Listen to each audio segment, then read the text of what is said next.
Hey, what's up everybody? Mr. Better here again.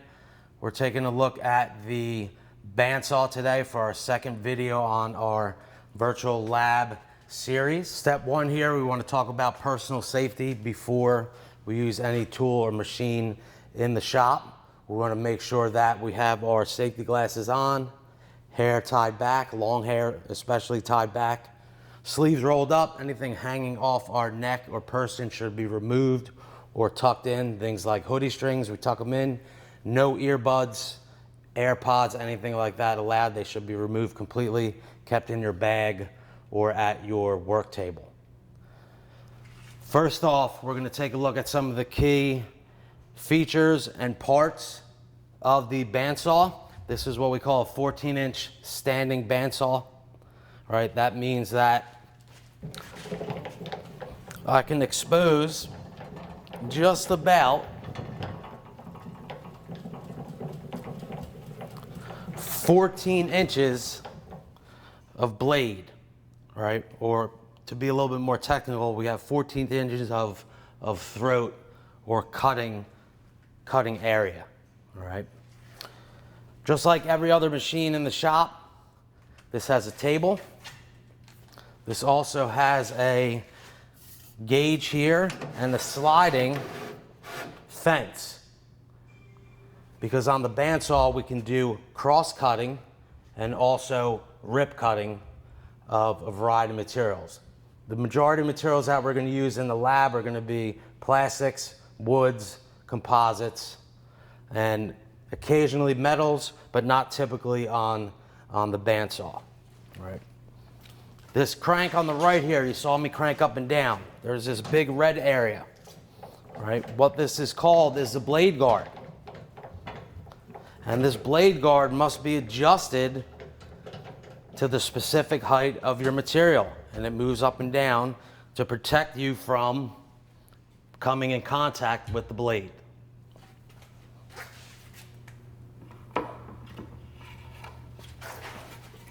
So I have this piece of 3/4 inch pine stock here. I want to set this up on the table, all right? And our rule of thumb is that we want to adjust this anywhere from 1/8 of an inch to 1/4 of an inch above the material. And you don't have to come over here with a ruler or a tape measure. It's just kind of an eyeball situation where if you see the metal foot here, I'm going to adjust this so it's just above the material, and I could slide this nice and freely across the table. You'll know if it's too low. If you try to move this, it's going to get jammed up. You want to back it off about 3/4 of a crank or so that it's going to slide nice and smooth. Like I said previously, we can do rip cuts and we can do cross cuts. So a rip cut's going to be with the grain. Cross cut, I can go against the grain. We can also do broad curves, inside and outside curves. And we'll take a look at that in a second as we set this up and go through these different cutting procedures. So to get started, if you take a look on the left here, there's a start and stop button. If I hit the start button right now, nothing's happening. If we take a look down at the floor, we have a safety foot pedal switch. When I step on the switch, the machine starts. When I back away, it automatically shuts itself off. If you ever come up to the machine and hit the foot switch and nothing happens, most likely somebody turned the main power off here, and we have to hit the start button, and then we're good to go to power the machine back up. This cut we're going to perform is a rip cut using the sliding fence here. All right. If we look down on the fence area, there's our gauge here, or our ruler, that tells us and gives us increments in inches and fractions of an inch. And I want to make a rip cut at 3 inches. So I'm going to line up the red line with the 3-inch mark on the ruler, and I'm going to lock it down by pushing the black lever down. Now, what's important is we can't always trust this ruler or gauge here. So I want to take a tape measure and confirm that I'm at 3 inches. Now, if I hold this up against the fence, our fence gauge is off about 1/8 of an inch. So I'm going to slide this back, keep my tape measure there until I'm just at the center of the blade at the 3-inch mark. And then I'm going to lock it back down. Make sure the start button's on. I'm going to click the foot switch, and I need to wait a couple seconds for the machine to get the full operating speed. And I know it's probably hard to hear on the video, but you'll hear a little tick, and that means that the machine is at full operating RPMs. I'll place the material flat down on the table, a little light pressure up against the fence, and move it nice and slowly and evenly. I'll slide my fingers on the left side. I can use the fence as a guide, move it through.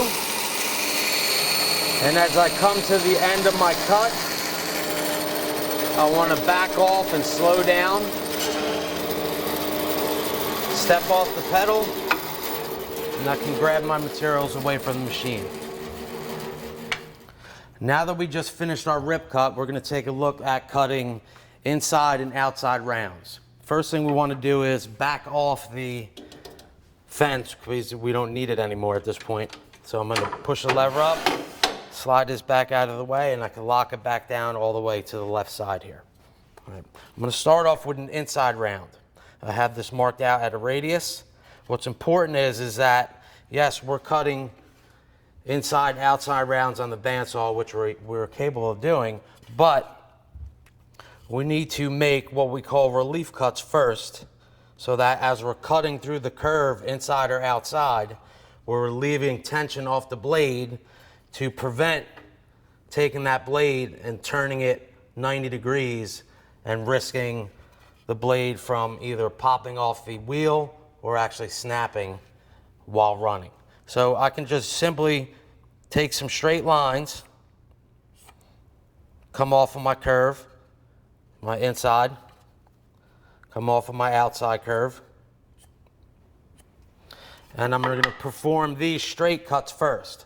Now, your relief cuts are the only type of cut we're allowed to back the material out of the blade. Reason being, if we're cutting curved inside or outside curves and we try to back out of a curve this tight of a radius without a relief cut, you're going to twist that blade and run the risk of snapping it, messing the material up, and putting yourself in harm's way. So I'm going to start the machine up, let it get to full speed. Flat down on the table, hands on both sides, left and right side. I'll come in, right to my mark, back it out straight. You don't have to follow your marks exactly, it's just giving you an area to make these straight relief cuts in. I can flip it around, do my outside curve.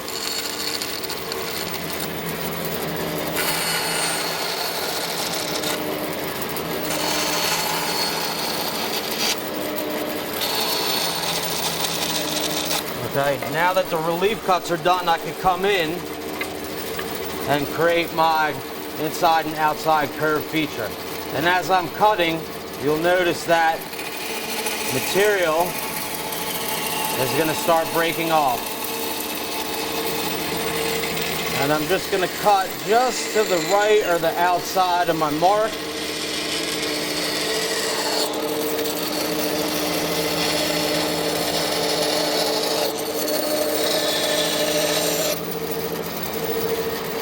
Okay, now what's important is we have scrap material on the table. I can take my piece and move it off back into the scrap bucket. I never want to, now you see a piece here, I never want to bring my hands close here while it's running and remove scrap material. You want to take your actual piece or another piece of scrap material to remove it, or back away, let the machine power down till the blade comes to a complete stop, and then remove the material with your hands while the blade is not moving. All right, I'm gonna start back up, finish this last outside round. All right, and it's okay in this position to use one hand because it's a small outside round here in radius. And I don't want to put my hands really close here.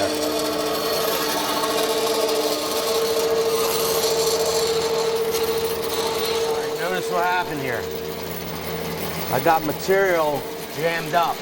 As I was trying to make that cut, the material underneath the blade here was preventing me from going through the rest of the cut. So I want to move this material out of the way.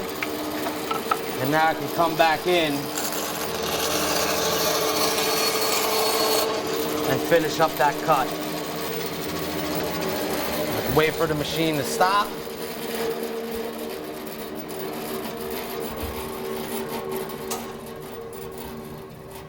All right, now I have my inside-outside curve. Still have some of the line showing because then I can take it to another machine to clean up and finish it up.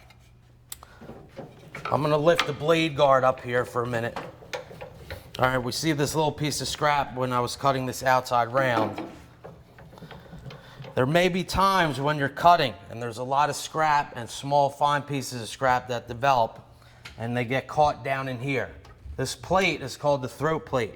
It should always be on the table, in position, flush with the table. All right, if anything gets caught, we want to make sure we power the machine down, the blade comes to a complete stop, and we pop this up to remove any pieces that may get jammed down below the table. Because if that happens, the blade could bind up, it'll start smoking, damage the blade, and also maybe possibly damage other parts of the machine. So now I could come in while it's off, take material out, check the bottom out, make sure there's nothing jammed up here, and then make sure the inside ring here of where the throat plate sits is also clean so that when I pop it back in, it's not sitting up off the edge of the table, because that's going to prevent me from making a clean cut and a safe cut. So I want to pop that down, lock it back on the table. When we're done using the machine, we want to make sure we clear off all of our scrap. Scrap bucket behind you. Make sure the fence is all the way to the left, locked down.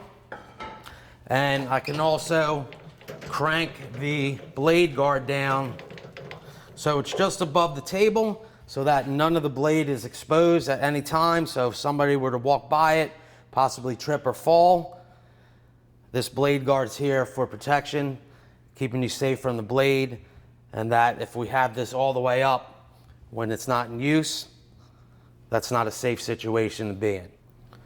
Thanks for watching the video on the bandsaw. Check out our channel, make sure you subscribe, and we'll see you on the next video series.